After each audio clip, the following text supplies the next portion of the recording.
He's a young Métis man on a mission. His name is Kerry, and it's his goal to raise awareness through his words. Gerling is a motivational speaker and actor. Carol Marshall met up with Kerry and found out how he's helping to improve the lives of North American youth.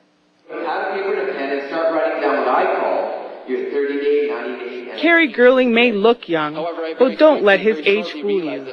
The 25-year-old Métis is a man on a mission to educate young people on the perils of drinking and driving and other teen issues. I started speaking a little over 7 years ago, just after my best friend had passed away from drinking and driving, and it affected me so much that I wanted to get that positive message out there for the students to live those positive lifestyle choices. These students, aged 14 to 18 years, are an important audience for Gerling's hour-long presentation. The Ripple High School Gymnasium, an ideal setting to make a difference in a young life. Because once you succeed with that one goal, it'll start to build your self-esteem, enabling you to work towards those larger, more detailed goals. At the heart of Gerling's message is the belief if you want to get anywhere in life, it is important to surround yourself with supportive people. Well, I find parts of the reason why people can't progress or proceed to their next step is, I always say it's the friends you hang around with that'll either make you or break you, and that's a positive reinforcement to stand by, I believe. And, it just builds on your self-confidence, your self-esteem, and just to believe that anything is possible if you just set your mind to it. I think he's very well spoken, and we're really glad to have him here. Glad to have him bringing these problems into the spotlight, sort of thing. And it's very charismatic, and I think it's a good thing to have him here. I think there is a big problem with actually bullying. Not even at Riffle, though. Like, Riffle's pretty good for that, but you do see it every now and then. You kind of just look down upon it. And I don't know. I think it's a good thing that he's going around to schools talking to people about it. Kerry Gerling is clearly a role model. His story is inspiring and a lesson to others that even in the darkest of moments, there's a light to find your way. For Indigenous Circle, I'm Carol Marshall in Regina. Kerry Gerling joins me now. Welcome, Kerry, to Indigenous Circle. Well, thank you.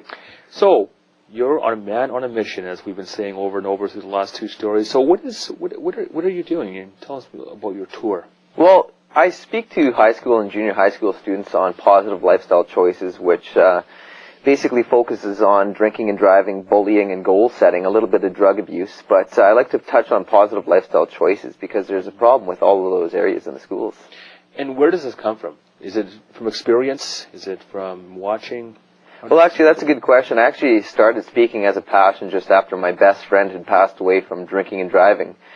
He was a victim. He was the person that was drinking himself and ended up colliding into a concrete fence that evening and left me without a best friend at the time, and I didn't know how to cope with it, and I thought the best way to do that was to speak to the students at that time. Are they listening? I hope to see that. Like I always say, you can't please everybody, you can't get the message through to everybody, but I always say if you can just help that one person in each presentation that I go to, that's important to me and worthwhile for me. So, as we've seen in the story, there's a lot of kids who listen to you. What's the feedback been like? Generally, it's been pretty positive. I have a chat line directly on my website that focuses on the one-on-one issues that a lot of people have. The suicide rate is on the increase, especially with, the Columbine shootings and a lot of the stuff that's happening, gang-related issues. And self-esteem is an issue. So, a lot of the focus after a presentation reflects the positive, messages, surrounding the self-esteem and so forth. But it's unfortunate to see that a lot of people are going without passion and value in their lives. So take us a little bit through your presentation and how you go about motivating the young people. Well, I start off with the general goal-setting message with goal-setting practices that anywhere from grades 5 through 12 can focus on. It's just setting your short-term and long-term goals, focusing on your 30-day, 90-day, and long-term focus. And that just allows people to realize what some of their important values are in their lives and what they want to focus on in the next corresponding time period.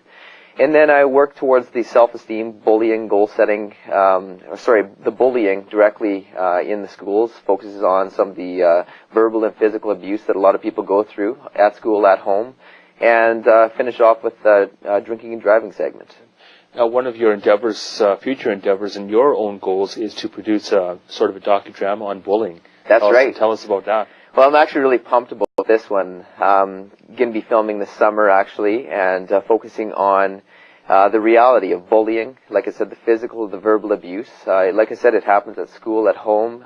The suicide issues is based on true events, so events that I've had to deal with students, and we're focusing on this to be released in the fall and made for television as well as distributed in the school system. Now, if you could tell somebody who's watching, and if they're a victim of bullying, like what can they do to help prevent this or to put an end to it?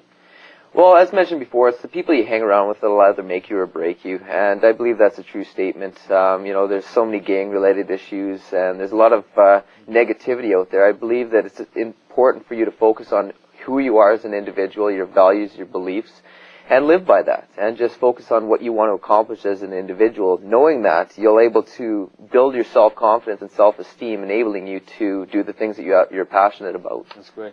So tell us a little bit about yourself. Besides the North American tour, I understand you did a little bit of work in Hollywood and some acting and things like that. Tell us a little bit about that. Well, actually, that's another passion that I do have. I was discovered by 20th Century Fox when I was 18 years old in Vancouver, taking acting school at the time.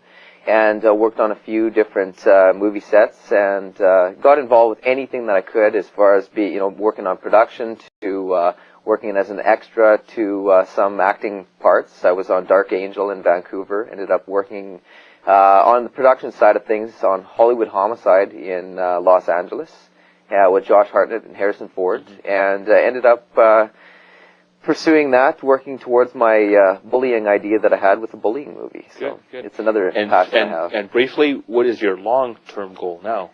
Long-term goal, I always like to see myself as being a motivational speaker, but I'd like to pursue the acting industry and get my messages out that way. Well, you're doing a very good job. Thank you very much. Thank you for joining us today. I appreciate that.